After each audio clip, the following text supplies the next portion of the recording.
the holder of secrets and keeper of the way, whose strength is the quester's ultimate test. The Green Knight, also known as the Knight of the Glade and feared by the beastmen as Shabek, meaning the soul killer, is a well-known figure of Bretonnian folklore, as stories and poems about him are amongst the most popular in all the land. A being of supernatural power, the Green Knight is encased in ornate plate mail of archaic design. He is a towering figure, tinged the greenish-grey of weather-beaten rock, and many would mistake him for a statue but for the unnatural light of his eyes, burning coldly within the darkness of his helm. The traditional nemesis of the valiant questing knights. The Green Knight challenges them to duels so that they might prove their worth to the Lady of the Lake herself, and thus sip from the blessed Grail. The Green Knight is the sacred protector of Bretonnia, and his spirit essence is intertwined with the land and the Lady of the Lake. He has appeared to many questing knights. They speak of the sky clouding over to create the darkness of twilight, and a green mist seeping from the earth, slowly taking the shape of a figure riding a snorting steed. The warrior brandishes a glowing blade, his eyes ablaze with fey light. The Green Knight is the champion of the Lady of the Lake and protector of the sacred sites of Bretonnia. As well as materializing to test questing knights in their faith, the Green Knight will appear when these sacred places are defiled by those with evil intent. Amongst the beast herds of the tainted forests, he is known as Shabek, literally the soul killer, for he has slain untold thousands of their kind throughout the centuries. He bursts from within the bole of the most ancient trees, or gallops furiously from still lakes or rushing waterfalls to wreak his terrible vengeance against those interlopers. As quickly as he appears, so too will he fade into mist once his righteous slaughter is complete. In some tales, he will disappear in one place only to reappear behind the enemy, slaying them without mercy, before again disappearing and reappearing elsewhere. He appears to those questing for the Grail, and guards the mysterious glades, lakes or stone circles where the Lady of the Lake appears. He challenges any questing knight who seeks the Grail to mortal combat. This is the last and final test of the Grail quest. Weapons have little effect on the Green Knight. Some say that blades and arrows pass straight through him, as though he were as insubstantial as morning mist, while in other stories, even the most grievous of wounds inflicted upon him have virtually no effect. In one epic tale, a questing knight cut the Green Knight's head clean from his shoulders, but the Fae being simply picked up his head and rode away. What the Green Knight actually is has been much debated, and no one in Bretonnia, save perhaps the Fae Enchantress, knows the truth. Some believe that he is the spirit of Bretonnia given physical form, while others say that he is Gilles le Breton himself, having devoted himself completely to the land and the lady after he was taken from this world. When the Vale of Quenelles was invaded by the infamous Thunderbite goblins, the proud knights of that realm enjoyed a full day of slaughter before the goblins deployed their secret weapon, an army of drunken giants. The mounts of the Bretonnian knights took fright, carrying their protesting masters from the field.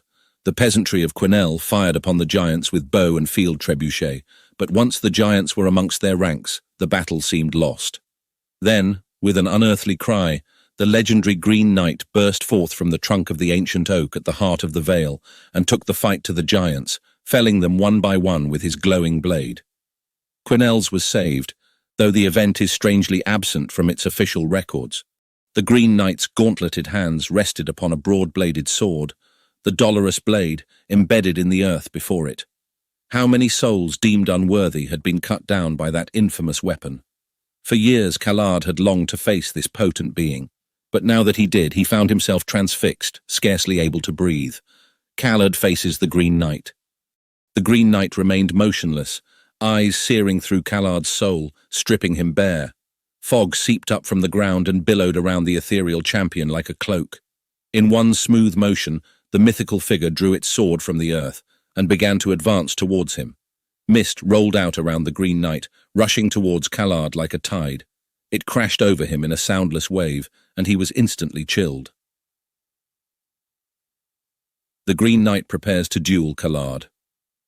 One of many questing knights that the Green Knight challenged was the famed Callard of Garamont. Within the ancient realm of Athel Loren, the pair clashed in an epic duel. The Green Knight loomed out of the dense fog. The immortal spirit's eyes flared, and its huge blade sang through the air as it sliced towards Callard. Had that mighty sword struck, it would have cloven him in two.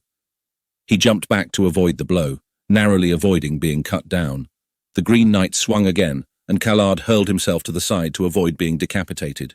Reaching over his back, Callard drew his heavy bastard sword.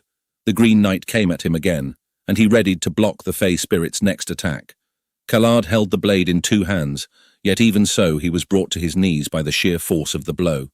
Desperately, he regained his footing and brought his blade around to block yet another attack, this one coming around at him in a lethal arc, striking at his midsection.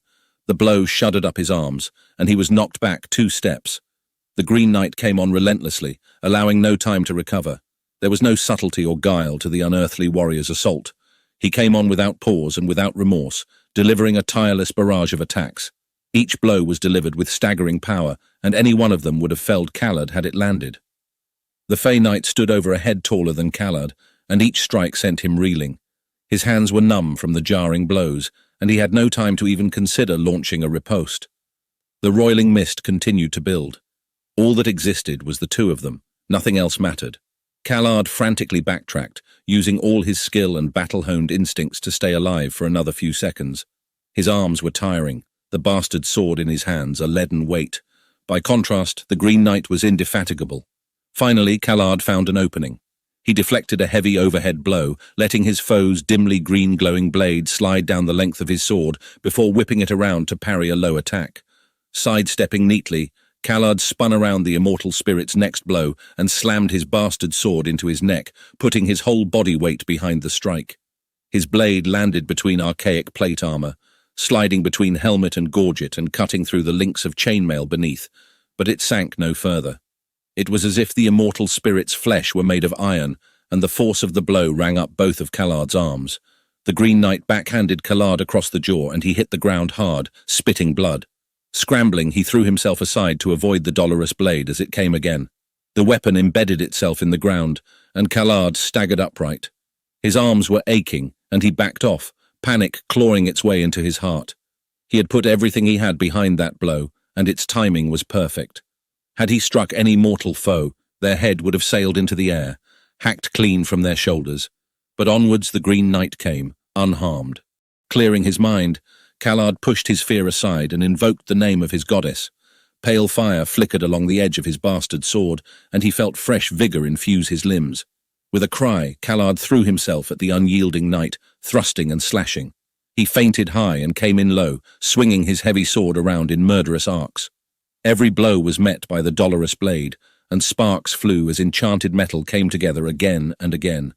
Callard and the Green Knight battled toe-to-toe, trading blows, neither giving ground. Infused with the holy light of the lady, Callard was able to match the fury and power of his foe, and for a time it seemed that the battle might rage on forever, a never-ending duel within the mists. Time lost all meaning. All that existed was the contest. Neither warrior was able to overcome the other, and their blades were a blur as they cut and thrust. No end was in sight, but understanding came upon Callard in a rush. This was not a test of prowess. He parried an attack slicing in towards his neck and reversed the grip on his blade suddenly, holding it like a dagger in both hands, blade pointed downwards. With a sudden thrust, he drove it into the earth and knelt on one knee. He lowered his head, exposing the back of his neck, and closed his eyes. He felt the Green Knight step in close, raising his sword for the fatal blow. Then Callard spoke, offering his life in service to the lady. The dolorous blade came slicing down upon his neck, and stopped. The sword's edge was cold against his skin. Then it was whisked away, and the Green Knight stepped aside. The true king has returned. Gilles le Breton sits once more upon the throne of Bretonnia. During the end times, the Green Knight removed his helmet to reveal at last that he truly was Gilles le Breton, before slaying the traitorous vampire Malobode. Gilles had returned to fulfill his ancient promise, to aid Bretonnia in its darkest hour. No longer an ethereal spirit, he existed only to take war to the enemies of his realm. He was a weapon, forged from the myths of the past, and given new life by the unfathomable will of the lady. His ageless face shone with a fey light, and his countenance bore the raw weight of centuries. Thus, the Uniter was coronated once more as King of Bretonnia, ending Malobode's civil war. The Green Knight is more than just a symbol of Bretonnian pride. He is the very spirit of the land given vengeful form. The Green Knight was one of the deadliest warriors in existence. No one, be it man or monster, could ever truly defeat his immortal form in single combat.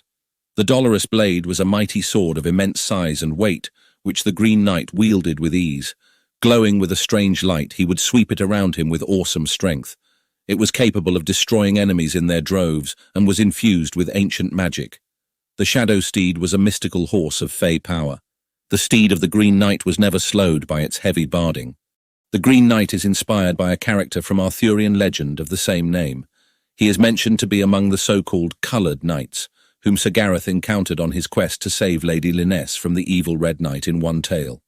In another, he directly came to King Arthur's court to see if anyone could chop his head off, which Sir Gawain accepted and succeeded at. Gawain was surprised, however, when the Green Knight's body arose and placed his head back onto his neck. Like the Warhammer world's Green Knight, Sir Lancelot is the reputed champion of the Lady of the Lake, having been raised by her from a very young age.